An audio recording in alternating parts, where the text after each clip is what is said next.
Hari ke-9 pasca banjir bandang, warga desa Bonelemo, Kecamatan Baju Barat, Kabupaten Luwu, Sulawesi Selatan mulai berbenah. Setelah menetapkan 5 hari masa tanggap darurat, warga kini berfokus pada rekonstruksi dan pemulihan rumah warga terdampak.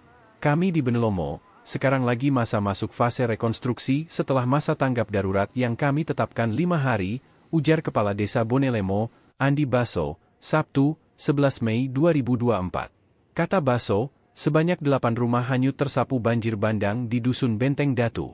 Sehingga warganya kini mulai mempersiapkan bahan bangunan untuk membangun rumah baru. Dirinya menambahkan, 24 kakak yang rumahnya ludes kini mengungsi di rumah kerabatnya. Menurut Baso, warganya kompak bahu-membahu demi membantu warga yang tertimpa musibah. Sebab, kata dia, gotong royong merupakan kebiasaan yang diwariskan nenek moyang di kampungnya. Baso juga menyayangkan buruknya sistem pengelolaan bencana Pemda Luwu. Menurut Baso, otoritas terkait terlihat panik saat bencana banjir longsor Luwu datang.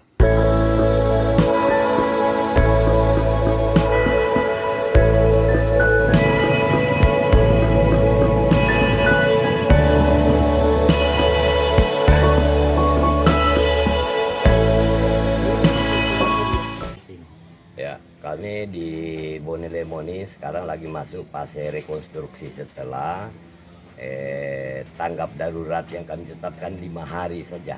Jadi sekarang kami lagi mempersiapkan bahan-bahan untuk mendirikan rumah bagi warga yang hilang rumahnya. Selain yang hilang rumahnya, juga ada beberapa orang warga yang berada di lokasi rawan bencana juga minta direlokasi. Tapi target pertamanya kami yang hilang rumahnya. Saat ini masyarakat lagi bergotong royong membuat papan, membuat tiang dan lain sebagainya. Kami bertekad melakukan semua itu dengan sumber daya yang kami miliki. Kalaupun nanti rumahnya diatasi pakai daun rumbia, kami akan pakai daun rumbia. Tapi kami berharap juga mungkin orang-orang baik di luar sana mau terlibat dalam proses ini. Pak, kalau di sini sendiri Pak, ada berapa rumah yang rusak Pak? Yang rusak itu 9, yang hanyut 8. Tapi dalam rumah yang hanyut 8 itu ada rumah tangga ganda.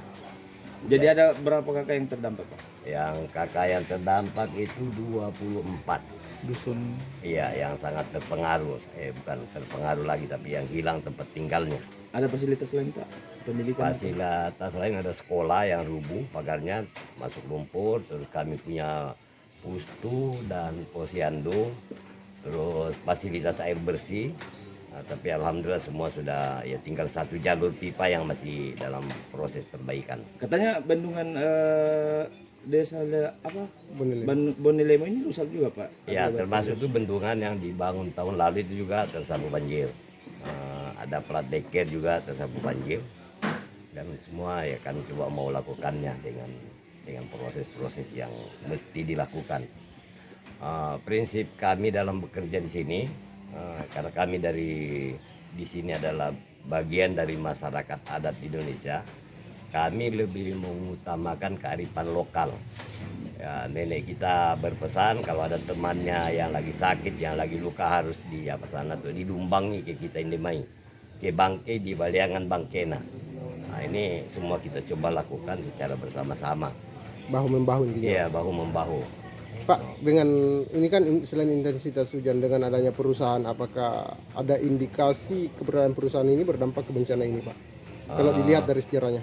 Kalau di kami di sini, karena kami punya leluhur itu menceritakan secara turun-temurun bahwa ada pernah terjadi banjir bandang beberapa kali di desanya di sungai ini, dan itu melahirkan korban yang banyak. Makanya protesnya kami terhadap hulu tidak diganggu saja, itu bisa melahirkan masalah seperti ini, apalagi seandainya ke depannya semakin terganggu. Jadi ini menurut saya perlu kita semua bisa mendudukannya baik-baik, apa keuntungannya kalau ini dilakukan, apa kerugian yang akan kita dapatkan. Kami disampaikan oleh leluhur bahwa tidak bisa itu orang serakah ditemani, karena sebanyak apapun sumber daya yang kita miliki, Kalau orang Seraka itu dibiarkan berlaku semau-maunya, maka ya kita semua yang akan dapat celakanya. Begitu pesan-pesan dari kami punya leluhur. Harapan Ini sistem pengelolaan bencana di tingkat kabupaten ini harus betul-betul bisa dilakukan dengan baik agar kita bisa menghindari korban yang tidak perlu.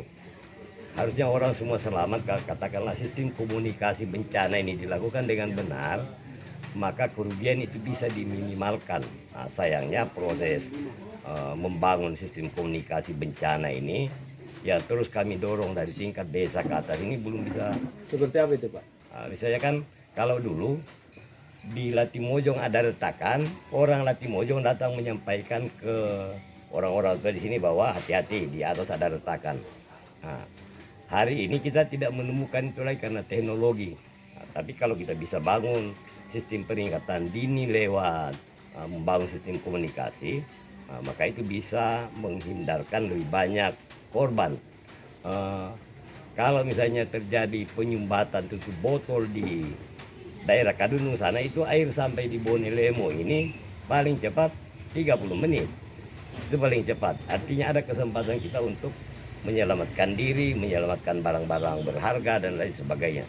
Kalau ini bisa terbangun, apalagi Belopa mungkin kejadian longsor misalnya di Kadundung itu sejam paling cepat baru air sampai di sana. Artinya ada begitu banyak waktu yang terbuang hanya karena sistem komunikasi tidak bisa dihadirkan dan orang sana bisa selamat.